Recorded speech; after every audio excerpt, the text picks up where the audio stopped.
Well, hello, White Sox fans, and welcome to another edition of the FutureSox podcast. My name is Ian Eskridge. How are you, James? Good to see you, Mr. James Fox. Sorry, I botched that intro. Oh, you're good. What's up, man? How's it going? It's going well. Lots of stuff going on.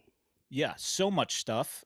So I guess we should start off with the madness that has kind of grabbed hold of White Sox Twitter of Justin Ishbia, or is it Matt Ishbia? It's Justin Ishbia, right? Justin, yeah, Matt's Yeah. the brother, the son's guy.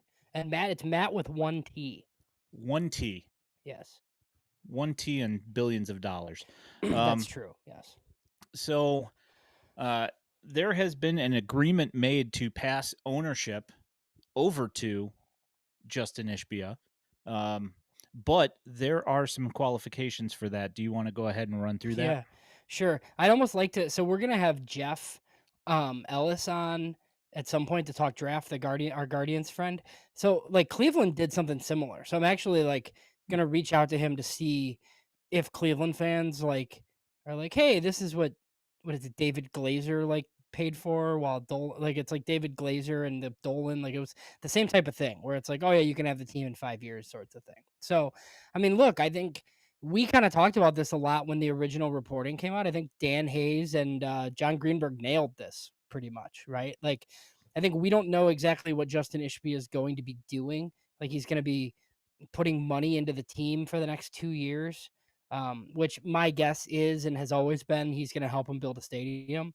We can get into that too, like where that stadium is going to be. Like, I don't think they're just going to go out and sign Pete Alonso and be like Justin Ishbia paid for it, right? But paying down debt, that sort of thing. I heard David Sampson on this week kind of explaining what that seems like. But yeah, I mean, so 2029, I mean, I get like a lot of people like aren't super excited because of how far it is, but like I think it's light at the end of the tunnel. Like I think it's awesome. I think Justin Ishbia will be the next owner of the White Sox. We just got to wait a little bit. And if I were him, I wouldn't want to take over till after 27 either. Like after these labor talks are done. And I know Jerry isn't like the hawk that he used to be. Like I don't think he's one of the labor talk leaders anymore as a 90-year-old man.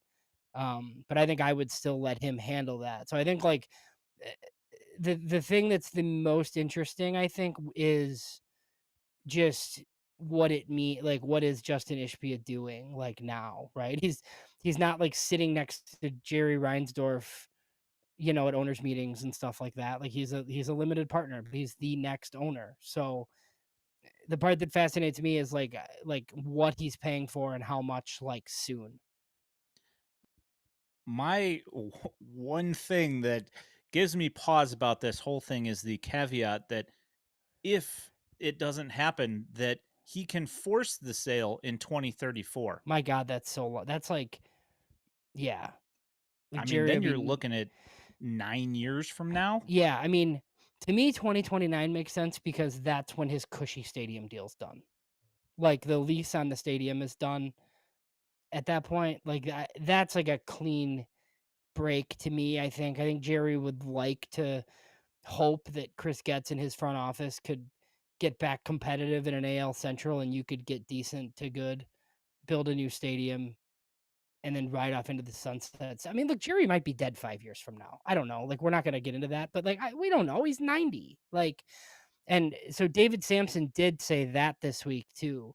Basically, like at that point, that would trigger like a sale too. Whereas like that wasn't clear.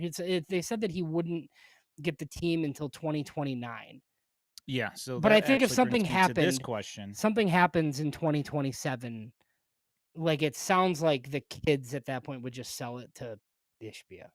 Okay, so that answers this question that Yeah. baseball asked: what if Jerry dies before Right. 2029? Do the kids Yeah. take over? That's not a thing, They apparently. don't want it. No, because like they don't want it. So I think, yeah, 2029 is, I think that's probably when the majority of this happens. But I mean, in theory, like if we get stadium news somewhat soon, like they might have a stadium by then. Like it's not a football stadium. Like it's a, like it, and the 78 thing is fascinating too because it looked like Joe Mansueto or whatever beat them to the punch, but now it seems like they might build 2 stadiums there, which seems a little bit nuts because I don't know where people are gonna park. Um, but I don't know where else it would be then. I think staying where they are is a total fallacy. Like, that's not I wouldn't care. Like, it's an easy ride for me. I don't really care where the stadium is. That would be cool, but it just seems like that isn't really an option. Like, they'll be elsewhere, like in the city, I would imagine. Yeah. So if you haven't heard, which if you're living under a rock, the Chicago Fire announced earlier this week that they had figured out some way that they're going to self fund a stadium at the 78 location, which has been the rumored Yeah. location of the new White Sox stadium. But Uh, it has been pointed out by numerous people that you could absolutely fit two in the same lot, and I don't know if they would share surface lots, because I've seen people on Twitter say, "Oh, well, we don't care about parking." Well, guess what? Most of the fan base does care about surface lot parking. They need to have a place to put their car. yeah, and I wonder So if you could just like how high like you could just put in parking garages, so it's not taking up as much space as they do at White Sox games. But yeah, that's and it's what the fire's gonna be on like the north side of the plot where that's like not close to I mean it's close obviously, but it's not on the same side where they thought that the White Sox stadium would go. I don't know. The other thing that's kind of like annoying to me, and look, I don't like want to defend Jerry Reinsdorf. It like pains me, but when you have media people like commending Joe Mansueto and like, look, I get it, right? Like that, it's awesome that he's like paying for his own stadium. But if the Bears and White Sox stadiums cost $650 million, they'd pay for them themselves too. yeah, They yeah, would. I mean, they would. it's It's you're talking like 2 billion, or whatever it's gonna be, $1 billion. yeah, Um, apples to oranges for it's like that. not even close to the same thing. Yeah, the soccer stadiums, if you have ever driven by one or been to one, you know that the difference between that and a baseball or football stadium is night and day different. Well, it's half. It's like 22,000 Yeah. seats. Yeah, well, there is that, and it's also if you just look at the way it's constructed, it's not Yeah. constructed like a baseball or a football stadium, Right.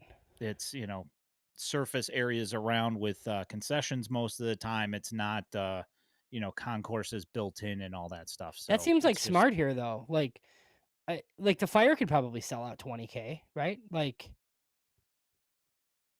I mean, I I don't mean, care. I maybe. don't care about soccer, but a lot of people do. So, Yeah, I and mean, and you well, would think that they would be big spenders. Like if they're buying a stadium, like you would think, I don't know. yeah, I mean, it's possible, and, they do have, clubs from all around the world come and play at that stadium. Uh, and but I don't know exactly. Like, I don't know how many people they draw. I mean, I saw today that there was tickets available for the non Caitlin Clark WNBA game available for like $3. Well, yeah, So because she wasn't playing at the yeah, United Center. Yeah. Yeah, that sounded like a great idea until she's not playing. Then it's then it's like a huge problem. yeah, absolutely. You have any other thoughts on this No, I think Ishbia thing? I think the only thing is like I would say that like if you're a White Sox fan and you're excited, like you should be excited. Like don't let anybody rain on your parade. Like I think I said that the other day. It is funny the pushback that we got, and not us, but just in general. Your Bob Nightingales of the world and other people are like, oh, Jerry's not selling. That report's whatever. And it was totally accurate. Nobody said it was happening right now. Right. And it's just like so yeah. I mean John Greenberg nailed it. He didn't buy the Twins and he's going to get the White Sox instead. I think that's pretty good. And we have plenty of time to get into what he would be like as an owner and the failure of the Phoenix Suns and the differences in the leagues and why I don't think that really matters. But, tonight's not that night. Yeah, I mean, I've seen people complain about like the way that the Suns have been run, but I don't really. I mean, I don't really think it Salary matters. cap league. Yeah, completely different. Again, apples and oranges. You know, I can't really say Yeah. that it's you know the same thing at all. Yeah. He So spent, he spent a ton of money on payroll and he made concession items like $2. Two pretty cool things. yeah, no, for sure. So keeping with the actual major league team, the White Sox actually look like they're playing baseball. Yeah. Now, there's still some of the same problems that we've had for a while, um, being with, the bullpen giving up runs here and there. But for the most part, like they've looked like a competent baseball team. I mean, today was a little rough where they had a bad inning here and there, but for the most part, like they've looked like a pretty competitive baseball team and actually pretty fun to watch. 4-3 homestand against like two teams that one contender and one team that thought they were a contender, right? I mean, that's yeah, they're playing okay. I mean, I do still think, the Sox finish with, I mean, if you look at the standings right now, it's basically them and Oakland or them and the A's at the bottom of the American League. Um, so they're still gonna lose like a lot, but the games are fun to watch, and there's young players who matter or will matter on the team. But yeah, I mean the bullpen is what it is. And I know we're gonna listen to a chunk of Brian Bannister on Grant Taylor, but there's a whole nother part in there where he kind of talks about how bad the bullpen is and they know it. And it's just one of those spots. You're gonna trade some guys from there, you're gonna see more kids. It's the last thing that they're gonna fix because it's like the last thing that matters, honestly.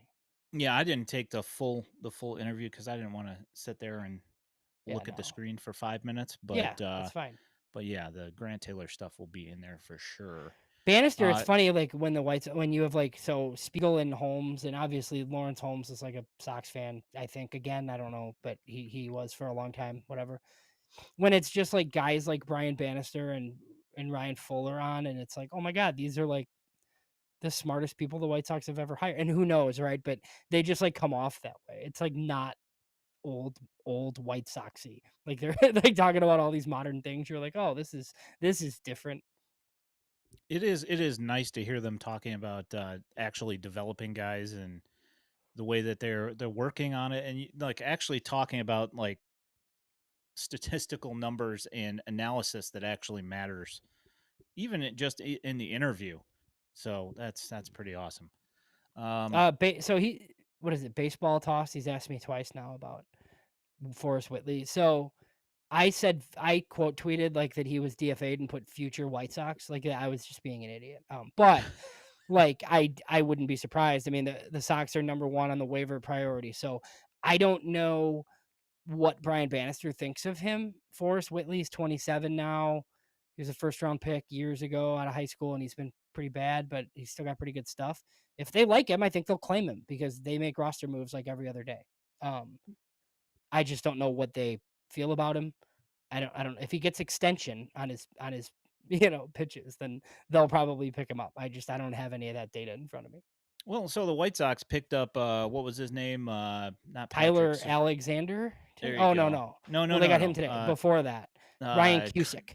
Cusick, yes, and now he has been claimed by the Phillies, and Yeah. he's in on his fourth team in a week. Yeah, he's on So, DFA limbo, DFA roulette, whatever. That's another former first rounder. yep. Speaking of first rounders, did you happen to see that the other night the Cubs started 9 first round picks in the same game? I did not, but that's interesting. I mean, That's I don't I it's think it's the first time it's ever yeah, happened. I mean, It's thinking about insane. it though, I mean, their outfield is all first rounders. Um, Shaw is, Horner is, so that's 5 everyday players, and so is Swanson. Michael Bush, I think, is. Yeah, so their starters, um, plus what? Who did they start? Reese McGuire, probably. I don't even know. And I so it didn't must have been pay so that it much of yeah, so attention, it but must have been Reese McGuire as the 8th, and then they DH'd somebody that was a first rounder too. Maybe Turner. I don't know. I don't I'd have to like go look at it. But yeah, that's crazy. yeah, I mean the fact that it's the first time that it had ever happened is Well, because a lot of times, insane to like me. you're like most teams are starting an international guy, right, or Yeah, something. right, Like right, like it's yeah. just like But I mean, we're talking, I'm not going to go and say 140 years of history here, but I mean, like at least like 60 years. You figured it would have happened at least once. It's yeah. pretty crazy. Um, so I had a question in here from Vince about will Ishbia pay for the stadium alone? Do you think that that's I don't know. I mean, something? I think Jerry was like talking about putting up 200 million, and then like the Illinois legislature laughed at him. So Like, it's just a matter of, like, my guess is they're not gonna get any state funding for this stadium. So they'll have to come up with the money for, like, whatever the stadium costs, and then they'll get money. Like, if them and the fire are building at the 78 and they're putting all these condos in and bars and stuff like this, the state and the city will chip in for metro stuff and roads and infrastructure and all that sort of thing, but they're gonna be on the hook for the stadium. Yeah, I kind of feel the same. So Uncle Ted suggests that the Rockies are going to steal Walker McKinven to be their next manager next year, and I'm just going to say this: when have the Colorado Rockies done something that you said, "Oh, that's smart"? Yeah.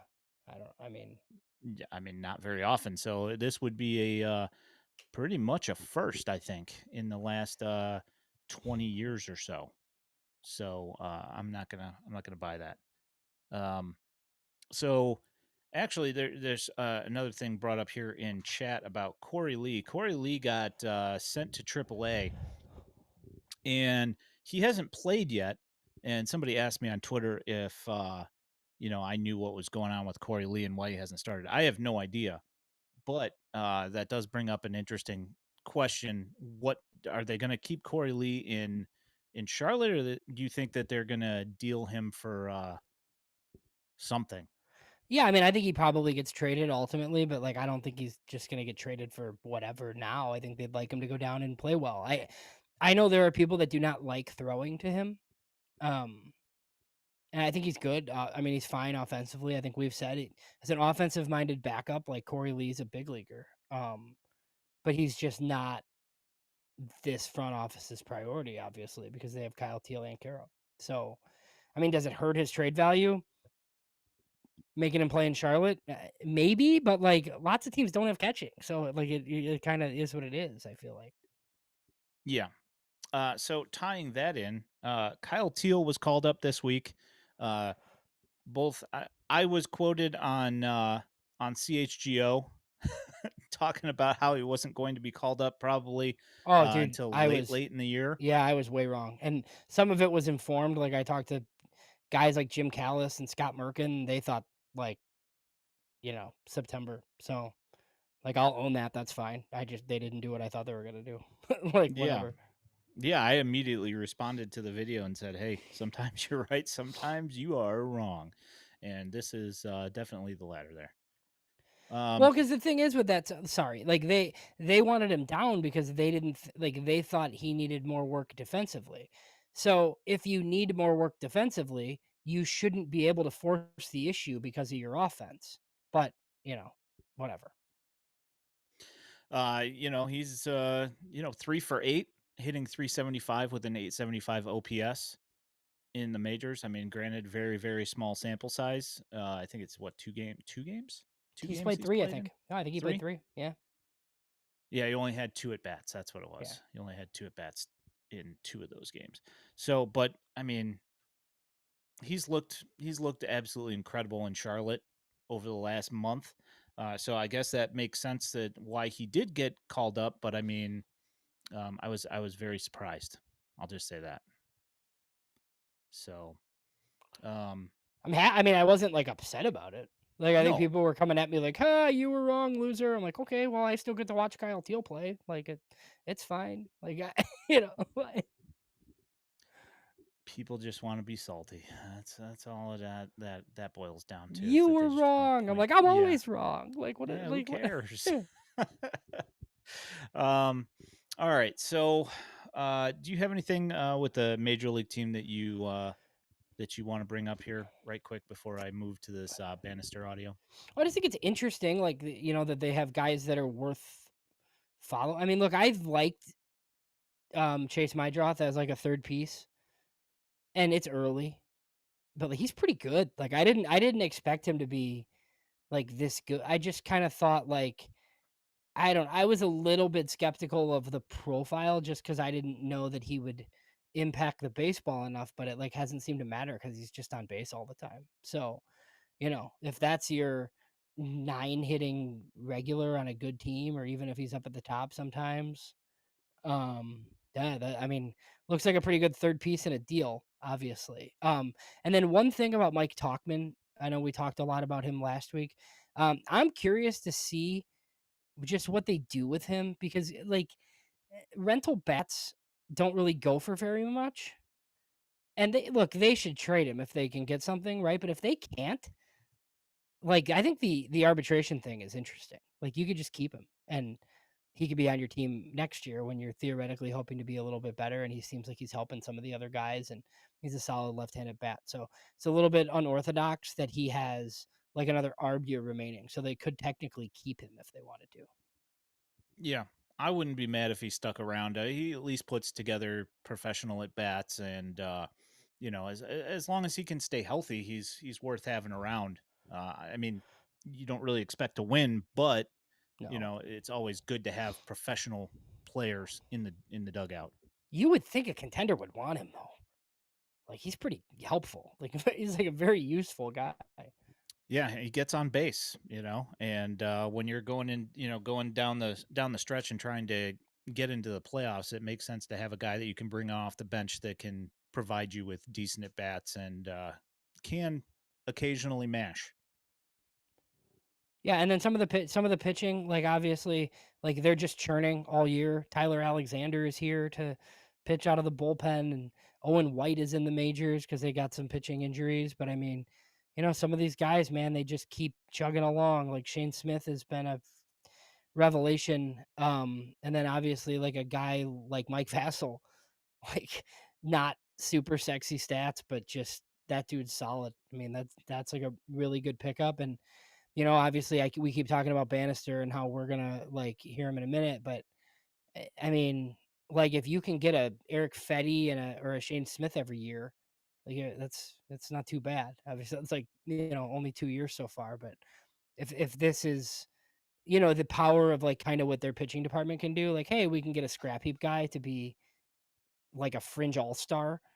That's pretty good. Yeah, and I find it very interesting. Like the one thing I wonder about with Shane Smith is he picked up his changeup before in the offseason before he was picked by the White Sox, but it does seem like they're having a fairly successful run here in the last couple of years of finding guys that can be somewhat useful. And, I mean, even, It's happening in the minors Clevenger. too right now. Yeah. I mean, even Clevenger yesterday threw 5 innings and he was back up to hitting 97 miles an hour with his fastball. I mean, I know people don't like him, because of his off the field stuff. And I understand that people would rather see young guys pitching.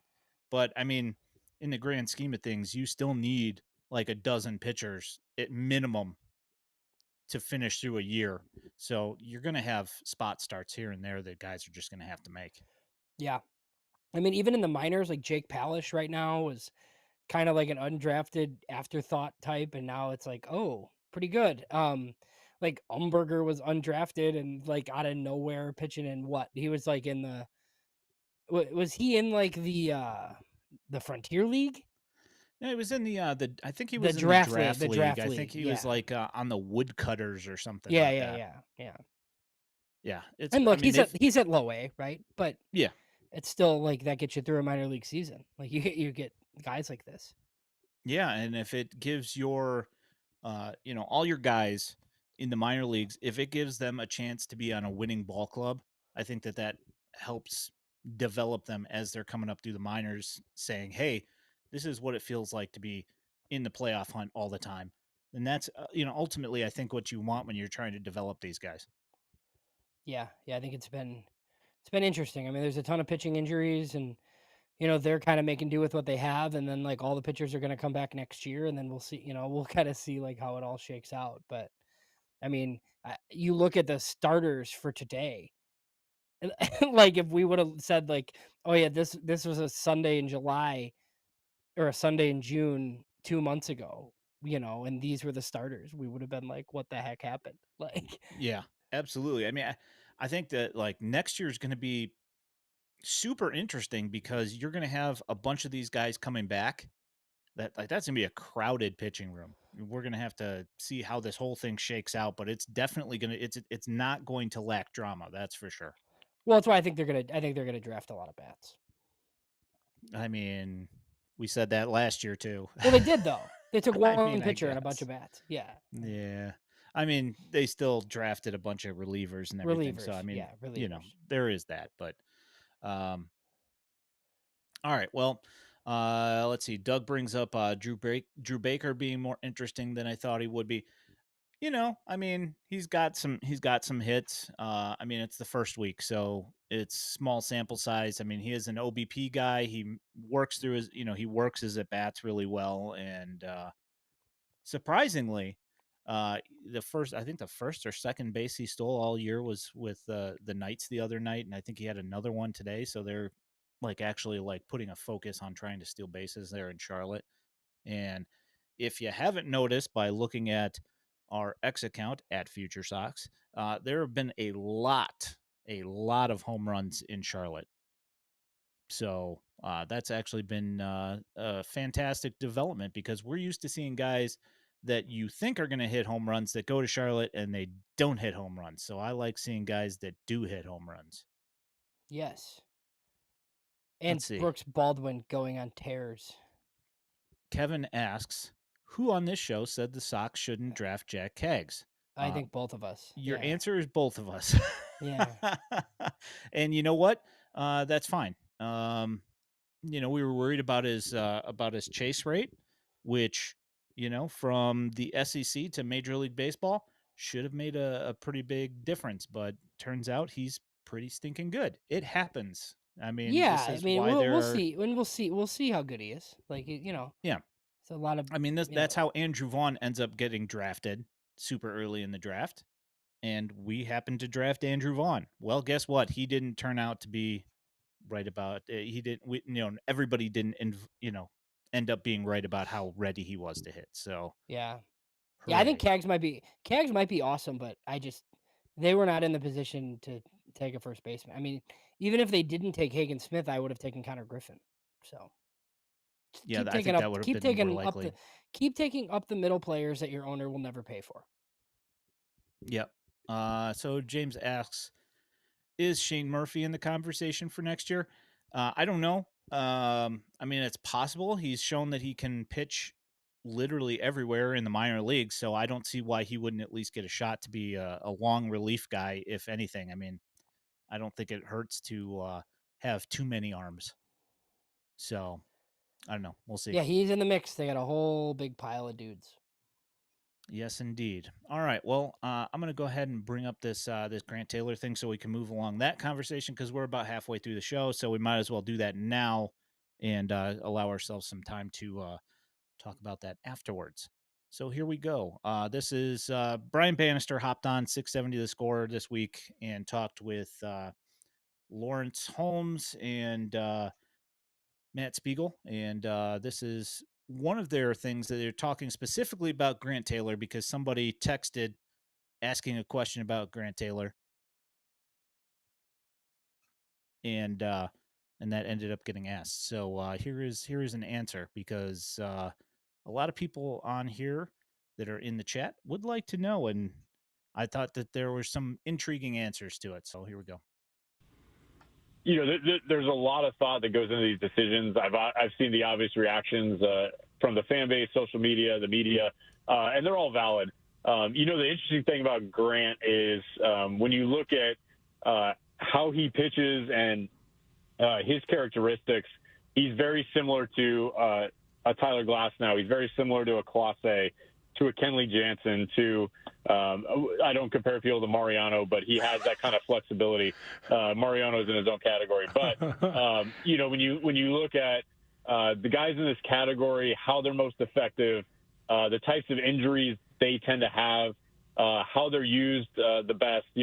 Grant releases the ball about 7.5 feet in front of the rubber, so he's out there releasing it where Kenley, Glasnow, all those guys release it. And you've seen the guys that have pitched in a starting role with those types of features, and they tend to be very injury prone, and we've already gone through that with Grant a little. So in the short term, we're looking out for his health, for how we can get him to the big leagues and contributing in the best way possible, but not pigeonholing him in a relief role, but also acknowledging that when you compare his pitch metrics, what he can do as a pitcher, it compares with some of the best closers in the world.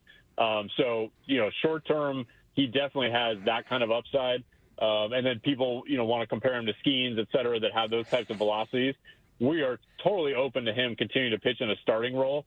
But between managing his workload, dealing with his past injury history, and giving him maximum upside and maximum ability to contribute to the Chicago White Sox and have an outstanding major league career, we made that decision in the short term, and he's electric. I've seen him up close a couple times. It's one of the best arms I've ever seen, and I don't say that lightly because I've been around a lot of good arms. So it's somebody the fans are going to enjoy watching, and we're just trying to do what's best for him. So that's interesting. Do you have any thoughts right off the bat?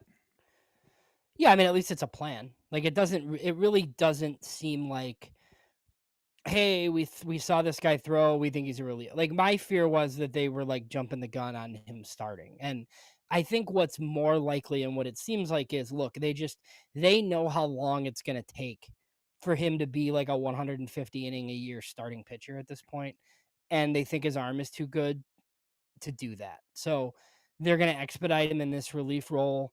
Um, he pitched back to backs this week, right, where he closed 2 games in a row. So I think we Well, see him. Okay. I mean, he closed one and then threw 2/3 of an inning the next day. Okay, but he pitched back to back days, which I Yep. don't know that he's ever done. Yep. So it seems like, yeah, I mean, he's going to be probably in the big leagues fairly soon, July-ish. And then he'll be in the big league bullpen next year. And then I think as you're moving along here, they didn't really rule out him starting. I mean, Chris Getz said the same thing Friday. The media kind of asked, and he was very much like, "Oh no, nobody's ruling out him, not starting again." It was just kind of, and we don't know what his innings limit is, right? Like if it's 60, then yeah, like this makes a lot of sense. I just kind of thought it would be more innings than that. So, I mean, look, like when he's coming out of the big league bullpen to like pitch the 8th inning, like everybody's going to be excited because he's awesome. Um, I just didn't want them to like tank his value. And it seems like, you know, Bannister's probably read our tweets and some others. I think he acknowledged it. He's like, yeah, I mean, obviously we'd rather have him throw 180 innings a year. I'm not sure they think that's feasible for a while. Yeah, and that's fair. I mean, I think the part that I really thought was fantastic was he basically laid it out there about guys with extreme extension on their pitches and the fact that they do happen to be generally more injury prone. Now granted, he's already had his his TJ, and but you've seen along the lines of like a Tyler Glasnow where he's got like the same thing where it doesn't matter, he's TJ, whether it be, oblique, whether it be a lat. I mean, it's just thing after thing after thing.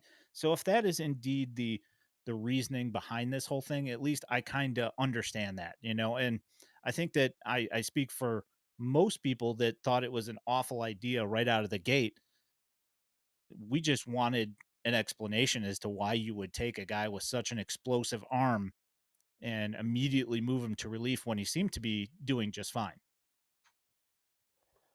Yeah, and I think they just, they want him in the big leagues soon, because and there is something to be said for like not wasting your bullets in the minor leagues. And look, you could say the same thing about Noah Schultz, right? Look, I'll put him in the big league bullpen too. Well, he needs to throw 120 innings, right? Like Taylor doesn't, because it seems like they're more willing to do the Garrett Crochet thing with him, where maybe he is like a high leverage reliever for a couple of years, and then 2027 comes along and you have a rotation spot and you're like, we're going to move Grant Taylor to the rotation, and it's just one of those types of things. So I'm glad the kid's on board. It sounds like the agent's on board. So like, as long as he's fine with it, I mean, what do I care? I like maximizing the value of these guys. Yeah, and I mean, like, I guess it all depends. When you've got value in other areas with guys that that could possibly be a more durable arm, then you reassess how you're assessing the value, I guess. Right. I mean, and they're also like, they're trying to build a baseball team that's like going to win. Right. So, I think it's easy to pencil in those two lefties at the top, even though, pen. I didn't say pen. I said pencil. So I think the hope is that those two guys are in your rotation and Shane Smith is in your rotation. And then, you have a whole group of Jonathan Cannon and Sean Burke and Drew Thorpe and Mason Adams and all these other guys that can fill out a rotation to then, then you can start deciding which of these starter converts, are going to pitch at the back of your bullpen. So it's Grant Taylor and Peyton Paulette. And, do you do Jairo Iriarte back there and maximize his stuff? And obviously, Wickelman Gonzalez is already there. So yeah, I think they're going to start getting some of these guys to the bullpen. If they're doing this with Grant Taylor, they're not doing it so he can spend the year closing in the Birmingham bullpen though. He's gonna be in Chicago. Yeah, that would be kind of one of those things where everybody would kind of just be like, "Oh, why are we wasting him if, there's no reason for him to dominate in the Barons bullpen."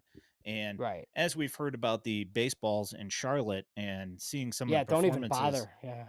that I don't really want anybody pitching in Charlotte at this point. And I certainly don't want the top prospects going there after hearing about dusty baseballs and and just the way that the ball flies out of that park. It just doesn't make any sense. And you know you're gonna send your top three prospects there that are pitchers. It just doesn't make a whole lot of sense. So Well, I mean, don't you think Paulette has kind of done enough too, though? Like, I kind of feel like both those guys should be in the big league bullpen, like within the next month. yeah, And I know I mean you're adding him to the 40 man, and you're trying to get through a season. Like, I get all that, right? But like, there's guys you don't need to see ever again that you have on your team. Like, they rhyme with Bryce Wilson. So yeah, I don't know. Like you saw, I texted you like right away when I saw Peyton Paulette pitch today in Charlotte after watching him pitch last week out of town and looking fantastic. And then he pitches in Charlotte and can't keep the ball anywhere near the zone. He allowed a single, walked two guys, then hit two guys in a row, and then he was yeah. out of the game. Well, but Um, you brought it up on air at the end last week, right? Like, and you didn't get too specific, but there are some rumblings out of Charlotte that some of the pitchers don't like the baseballs, and it's not because they're going from the double A ball to the major league ball. It's because something's happening in Charlotte where the balls don't feel right. They're dusty or whatever, and guys can't grip the baseball. And yeah, look, I think like with all the hit by pitches and the walks and the wild pitches and stuff, like there might be something to that. yeah, it's interesting because you see them pitch at Birmingham, and they're having shutdown innings where they're not walking guys, and then you see them go to Charlotte, and then there's like these things here, and Uncle Ted says sounds like excuses to me. Okay, fine. You can think that if you want. But there is something to be said that they are apparently, and so Jeff, AAA Jeff, our guy in the Carolinas down there, he talked to the head umpiring chief for minor league baseball, who he is friends with and is friendly with. They hang out at Charlotte every once in a while, and he said that uh, essentially that they do rub up the baseballs earlier than say the major leagues and probably in a bunch of other places just because I think if I remember correctly he said something about staffing.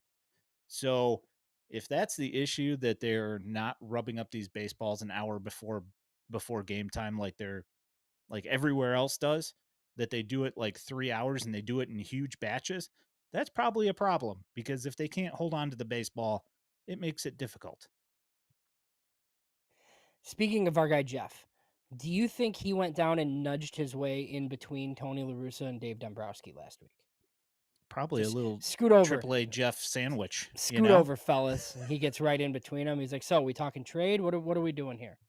And Yeah. obviously, the Iron Pigs were in town, so that's why Dombrowski was here. It was, nothing crazy. He was watching his AAA club, but I think I was like, "Ooh, Dave Dombrowski's at the Charlotte game," and then you're like, "Oh, darn it, they're playing the Iron Pigs." So Yeah. And also, I mean, I'm pretty sure, one of the guys that I had talked about that I was like kind of looking at the Arizona Fall League, Otto Kemp. who started the series And now he's with up. Yeah. the Iron Pigs, and then after Dombrowski was there for a couple of days, then Otto Kemp was no longer there. So I think he saw what he liked to see, and that's how he They've ended up getting bumped. they've been really like waiver wire active too, the Yeah, Phillies. I mean, that's a team. So they've been rumored on Luis Robert, obviously. That's a team that Mike Talkman could help. Like he would be great on the Phillies. yeah, yeah. I would agree with that. And now they need somebody because Bryce Harper is Mm-hmm. to the IL with a wrist injury. So maybe Andre Vaughn, yes. Oh yes, Andre Vaughn, who did hit a home run, his second home run of the week with the Knights. He's still batting like 270 or something. Yeah, I saw like Friday. Chris Getz talked about it, and he's like, "Oh, we're sure like he's doing his work, and he'll be back soon." I'm like, I don't believe you, but Yeah, I don't know. Carrie says that she can go rub the baseballs up for him if they're lacking in personnel. I don't know. Maybe make a phone call, see if they're hiring for nothing.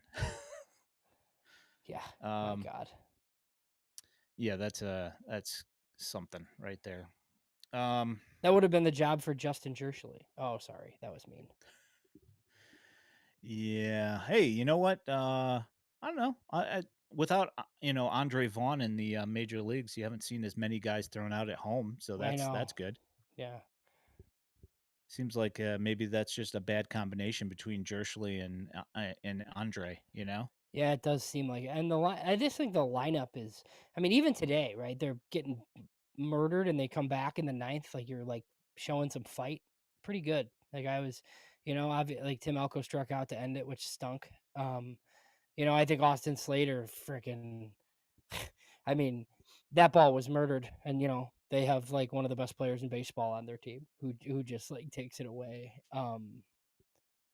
So Is that Rates and Barrels, Uncle Ted? Is that the that's one? well, that's his podcast. So maybe I could look for that's interesting. Eno would know. Yeah. Eno Saris, Uncle Ted just popped in a comment, said Eno Saris just had a podcast about the minor league balls being new ones that are made in China and people are hating them. So that's Well, but I interesting. will. But so the AAA balls are supposed to be the major league ball. It's supposed to be. Yeah. So Yeah, the other ones, though, yeah. double A and below, those ones are the But remember probably that those ones. But when I don't think you and I were doing the show together yet, were we? When Mano was in Double A struggling with like the spider tack ball or like the oh, tacky yeah. ball, like it was, Yeah. It was awful. like those were terrible. Like it's just, like you're trying to throw splitters and the ball's like going into the crowd, like it's just awful. Yeah, that was the year before I hopped on here, and Mm. trust me, I was raging about it over Yeah.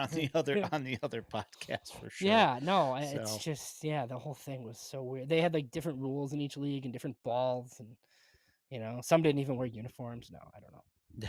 It was just very, the very Atlantic strange. League stealing first base Yeah, yeah, it on was pass crazy. balls. That's just insanity. And like I understand that you're trying to find like the next thing and whatever, but yeah, like all the guys, like every guy I talked to absolutely hated the spider tack. They said the hitters don't know where it's going. We don't know where it's going either. So it's just kind of when we throw it, just look out and we'll see what happens. And like the odd thing was though, is that you would have thought that it would have made the walk numbers skyrocket. It But they really didn't. didn't. No.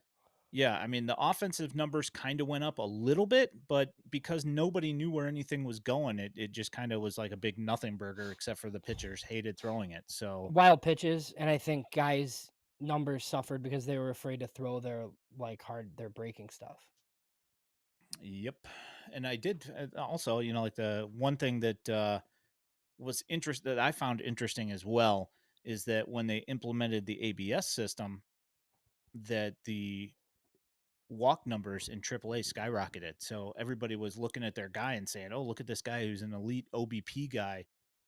But in reality, everybody's walk numbers had Yeah. gone up. So, um, let's see There's here. a question about Sosa in the chat, like what I was happens when just he going to bring that returns. up. Yep. I I don't know. I mean, I don't know that they'll cut Josh Rojas because of what he's making. Capra. Yeah, I I mean, mean, what's he it, even doing here?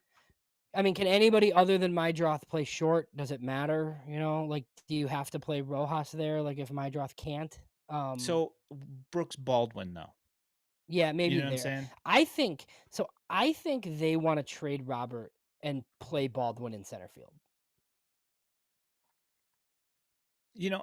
I would say yes, I agree with that, except for the fact that seems like every time I've looked at the box score in the last couple of days, Baldwin's been playing shortstop. That's true. And they did. So So Getz did say on Friday, like, they love Brooks. He's aggressive though, which he mentioned, like that, the aggressive approach. But he said that he's down there working on defense, like because the role he's going to play is, defense. And you have 6 outfielders on your team,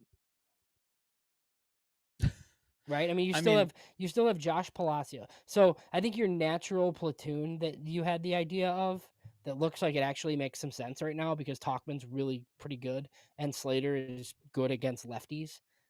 Michael Taylor's kind of useless, but that plan like made sense. But then now you have like Josh Palacios on the team too. You have 6 outfielders. I mean, how many platoon guys can you possibly have on one roster? I You know what I'm know. saying? You're It's like platooning everywhere. every guy that's not a piece for the future, we have to sit there and go, oh well, he's good at as this kind of a platoon. Yeah, well, because you can, instead of buying a $10 million player, you can get 2 guys for $5 million total that are okay against one side, basically. Yeah, yeah. No, I mean I get it, but I mean like, ugh, it's just annoying to Well, so the every Cubs. guy. You're like, oh well, he can hit this side, you know. So what do you think about this? Like, this is my weekly like talking about the Cubs, but so listening to sports radio, David Haw, there's others, right, who are insistent that Michael Bush should be playing every day, right? And Craig Counsell, like that's where he gets Turner in there, he gets somebody else. Like they don't play Bush against lefties that often. But if you look at Michael Bush's numbers, he's awesome, right? But they seem to think that he wouldn't be as awesome against lefties, so they don't play him, right? Like I don't know, like to me, he's the strong side of the platoon, so it's fine if he don't. Like I don't think he has to play against lefties. But this is like a talking point, like in town right now. That this is like, oh, if he was that good, he'd face lefties too. It's like, well, I mean, you want to win that day's game. Yeah, I don't know. It's yeah. I mean, I guess not everybody's going to be a Freddie Freeman or a Shohei, where they're just like killing the baseball no Right. matter I mean, what. I wouldn't play Benintendi against lefties that often. But that's Yep. mostly because I want to prop up his stats and trade him. Yeah, that's fair. Let's see here. We got Palacios, Capra, Yeah. Rojas, Bryce Wilson. You mentioned Rojas Rojas can just go twice. away. Yeah. So much like him so much we mentioned him twice. Yeah, I think that there's going to be some interesting decisions here, and I mean you know, I am curious to see what they do with Vaughn. Not that he's going on a tear, but that every year he has 1 month a year, Yep. and it's usually June or July. So if he stays down and he just kind of does okay in June in Charlotte, but then in July he really heats up. Yeah. Like, do they do this again where they're like moving him around and I don't. I feel like if they could trade him for cash, they would, yeah, that's fair. but they can't because he makes too much money. Kevin asked about Baldwin. So yes, Brooks Baldwin is a natural infielder, but like we've kind of talked about on this show, I kind of think his big league role is a super utility role where he's going to have to be functional in the outfield, and he was just making some mistakes, and he never walks, and he has options, and he was the easy guy to send down. But I think he's going to be here. I think they like him. I think he's probably a bench guy, but a useful one. Yeah, I like Brooks, and if you guys have been paying attention to the FutureSox account on X, Brooks Baldwin has been going absolutely bonkers. He's hitting like 370 with 6 home runs or something like that in 2 weeks, which Yeah, is just absurd. Um, and of course, we're seeing some trade packages here in the chat. yeah. Vaughn trade package with Robert. Here, have our trash. Take both of our terrible players. Our overpaid guys that don't hit. Please take these two guys. I mean, at least Robert has some utility, right? Like he can play center field and steals bases, and I think his bat speed is still like really good. He just isn't making any contact. Like, he's all out of whack. I mean, he took 2 days off and he still like looks the same. Yeah, I was thinking he was going to come back and at least look a little bit better. It's still the at bats still look the same. I don't know. And of course we have our weekly Uncle Ted, Spencer Jones for Vaughn, two Every wash week. prospects. Well, that trade I'd do. Yeah, I mean, sure. You get two guys that do two different things that end up with the same results of not very good. Yeah, Ian is not, for those like listening for the first time, or like Ian is not a Spencer Jones guy, but he would trade Andrew Vaughn for him. Yeah, I would do that for sure. I mean, like maybe Andrew Vaughn could help the Yankees in some shape or form. I don't know. I mean, maybe they need somebody. I don't even know what I could say positively that he does that they would need. Like, I don't have an answer for that. Yeah, I don't. Vince right now. So Vince asked what they could get for Luis Robert.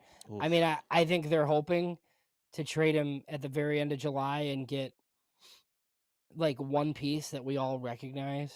Then we're like, okay, like that piece isn't bad, and then like two more things. But my fear is right now that it's like a couple of Jarrell Perez level guys, and you just save the money, which kind of sucks. But it just doesn't seem like, I don't know. I don't really like calling guys head cases, but he's kind of having some problems.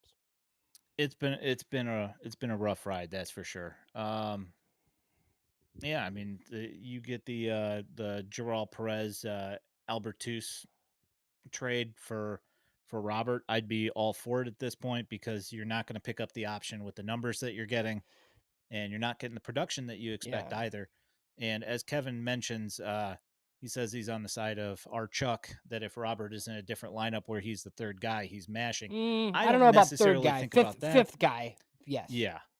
Like, so if you threw him in the Dodgers or the Yankees lineup, I'm sure that he would probably be, at least halfway decent, that it would be okay. Yeah, and you'd have to throw him fastballs. Like he's gonna hit a 3-run homer in the ALDS or something, like as like one of your extra type guys. But I just, it's pretty tough right now. But I mean, I will say, so I tweeted something today that was a little bit controversial about Robert, and it was more just about the rules. So they have an option, a $20 million option and a $2 million buyout on Robert. I think they're going to trade him. So I think this is all moot, but in theory, like they could decline the option and pay him $2 million. And then they could offer him the qualifying offer if they wanted to.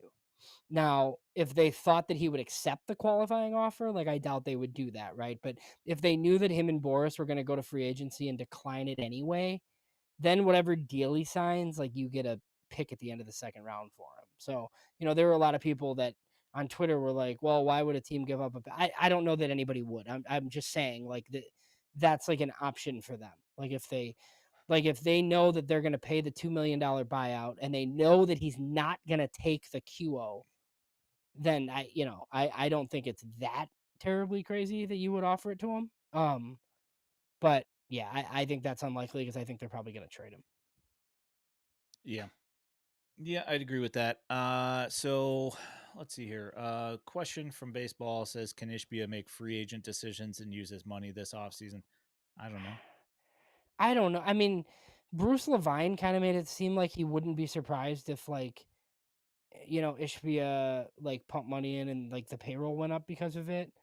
But others kind of think he's just gonna like pay down all the debt and build the stadium, which fine.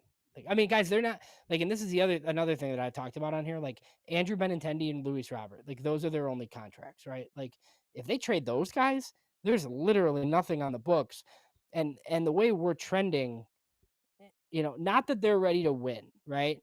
But for next year, like how many spots do they realistically need to fill? Because they're going to give their young guys runway. You have two catchers. You have a second baseman. Ideally, Montgomery's playing short. Vargas is playing third. I don't anticipate him giving up on Tim Elko anytime soon. So you need a couple of outfielders and maybe some bullpen guys. Like, like they're gonna play their young guys to see what they have. But they're also not gonna have Ian scoffs every time I do this, but they're not gonna have a $25 million payroll. They're just not. So yeah. I mean, you never know. I mean, if you can win, at least they feel like they can go like closer to 500 with that.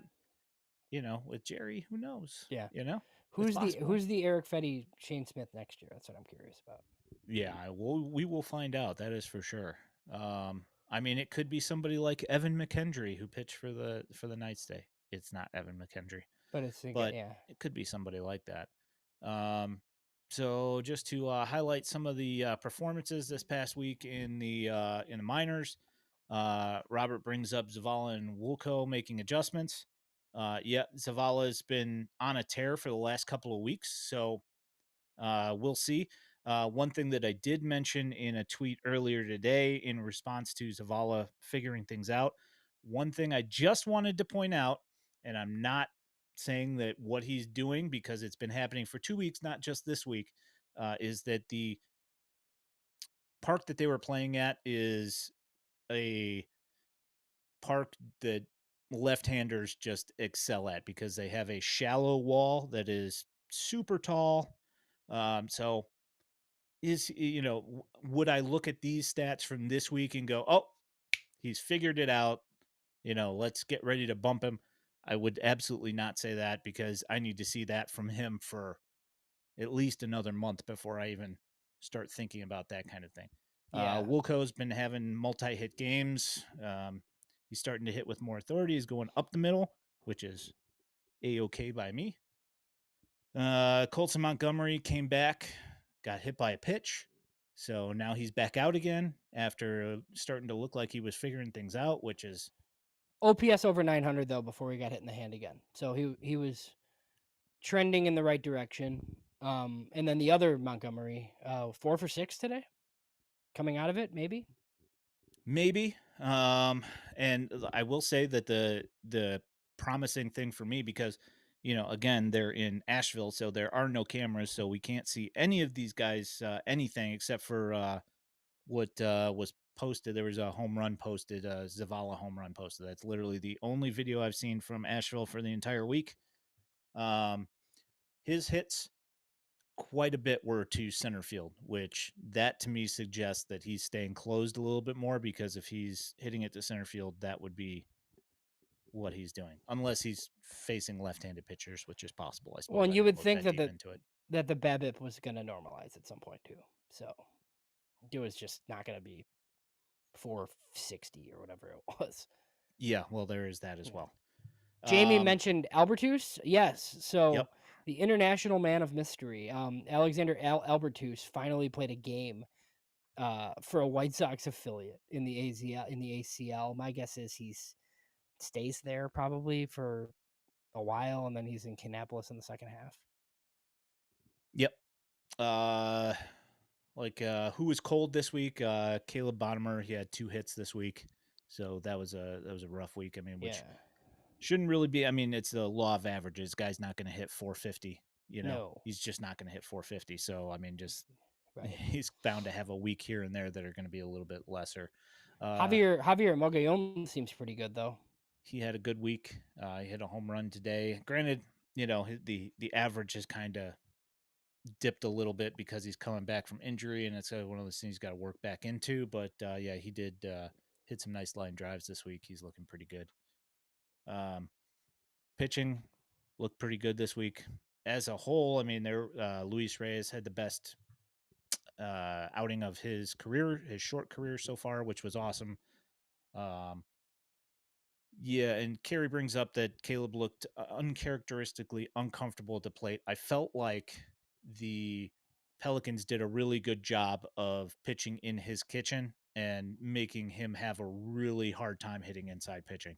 So we'll see if that's a continuing trend where these guys are just pitching in his in his kitchen all week, and we'll see what happens and see how he adjusts and sorts through that. So So there's some lower level notes too before we get to Winston and Sam Antonacci and some of that. So just a couple things. The DSL started, obviously. I don't know much about these guys other than like a low dollar signing, 175K, I think it was, Frank Mieses. Um, Ben Badler just happens to drop in his international review that like he might be the best position player that they signed, and he's been awesome for a week. So we'll see. for a This is week. this is kind of what happens though sometimes. Like it happened with Jose Rodriguez, comes out of nowhere. It happened with Javier Mogollon, where there's just this signing that was like $100,000, and all of a sudden the guy is like a top 30 prospect in the system. So, like the early name to watch down in the DSL is Frank Mieses. And then we've talked a little bit about the French pitcher Matthias Lacombe. He's up to number 20 on the Baseball America list, and all he's doing is starting like weekly in Arizona, but his stuff is pretty nasty, it sounds like. So, as a, I think 22-year-old, or he might even be 23, like he should be in Kannapolis soon. Yeah, we've heard some of the metrics coming from some of his pitches, and it's pretty insane. So, I mean, I don't know when he's going to end up making his way to Kannapolis, but I would assume sometime in the second half of the season here. And I'm sure there's strict innings limits on him too. Like it's just, the whole thing. But yeah, Kevin, Yep. he's a French-born pitcher that was a JUCO pitcher in Arizona 2 years ago. He was a 12th rounder. They paid him like a 6th rounder, so kind of a legit guy. But he wants to be the first, I think, French-born pitcher to pitch in the majors. Yep. That would be cool. Yes, Robert, I agree. Galaney is looking interesting. He's hitting the ball with authority. He's hitting line drives all over the place, which is awesome to see. Speaking of other guys in Birmingham that are hitting the ball and seemingly doing things, Jacob Gonzalez, since he changed over to the torpedo bat. If you guys do not follow Not Cease on Twitter, go ahead and follow him. He had a post about Gonzalez's numbers since he moved over to the torpedo bat, which is good stuff.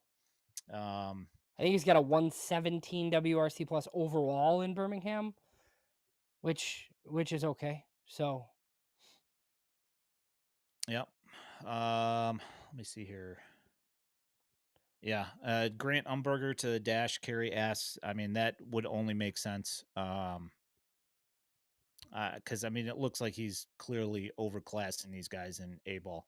yeah, Even he's when too he's good. not getting strikeouts, they're not getting hits.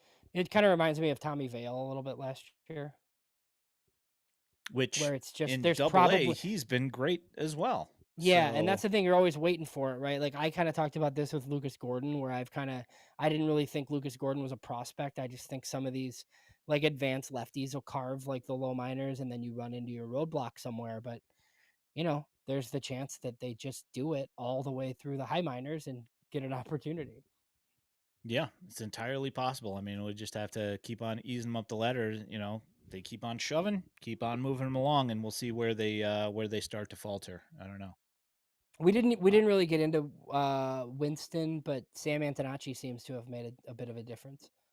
Yeah, he came back from his fractured finger, and immediately upon his first game back in the, like I talked about it on here, saying that, it seems to me that he's the guy that he doesn't necessarily get all the big hits, but he's always on base when somebody does. And it seems like there's more of that this week. And he's he drove in a couple of guys today, and pretty awesome. How quickly would you do Birmingham for him? I mean, it's a college guy. I don't. I mean, I don't know. You'd Um, almost need like somebody to go up. Like if I could see if Jacob Gonzalez went up to Charlotte or something, then maybe it's post draft.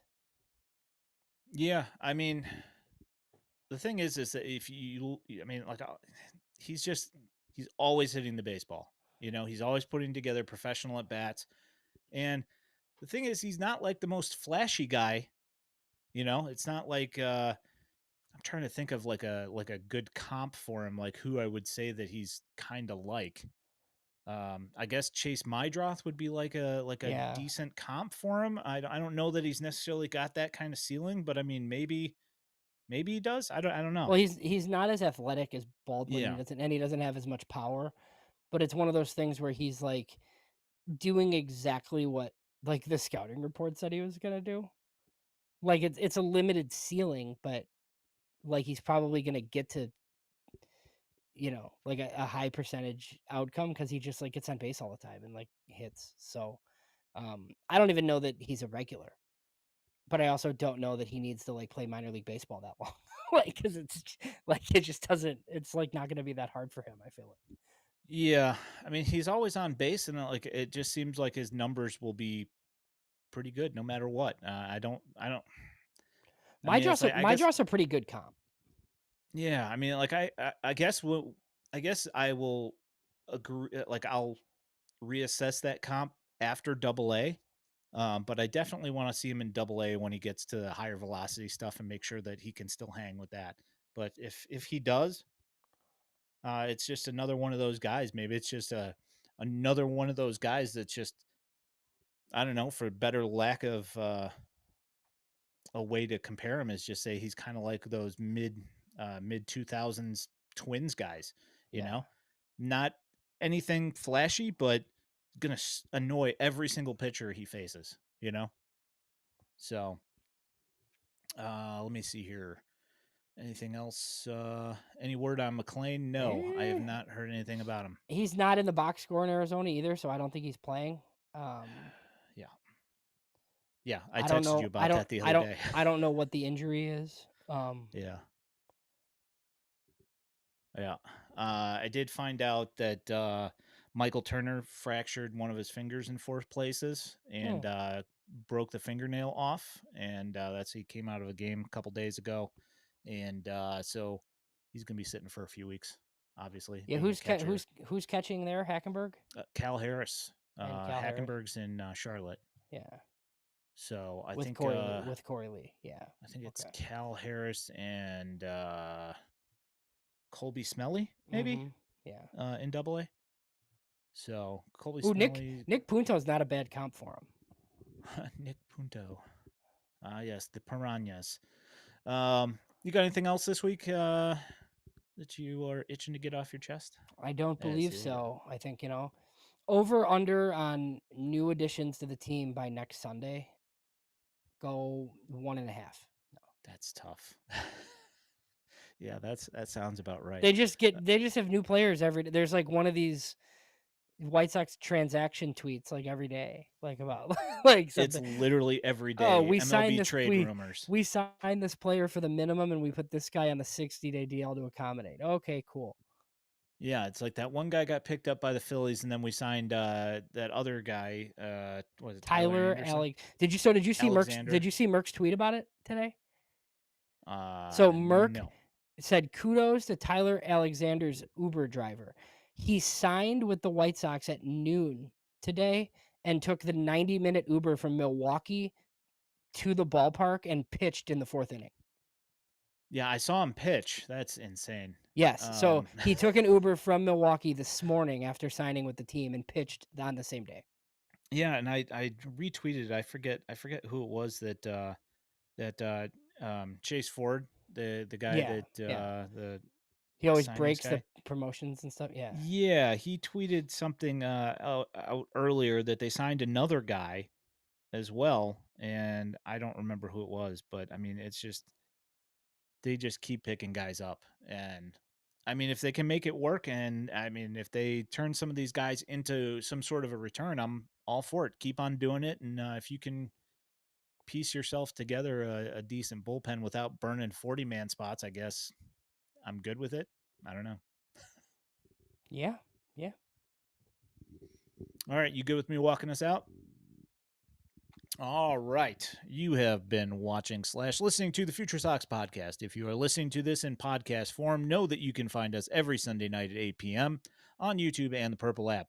You can also find this podcast along with all of our written content at FutureSox.net. If you are looking for White Sox prospect highlights, you can find them on our X at FutureSox and now also here on our YouTube channel. If you love the content and want to support us here at FutureSox, there is a link to our Patreon in our channel description and at FutureSox.net. You can also toss up a super chat on our YouTube stream. Also, don't forget to like this stream and subscribe with notifications so you know when we're going live while helping us with the World Wide Web algorithms. My name is Ian Eskridge at Daily White Sox. He is James Fox at JamesFox917. We appreciate all of you. Thank you guys so much for coming and hanging out in the chat. You guys are killing it tonight. You guys drive this whole thing. We really appreciate it. Thanks for hanging out, and we will catch up with you guys next week.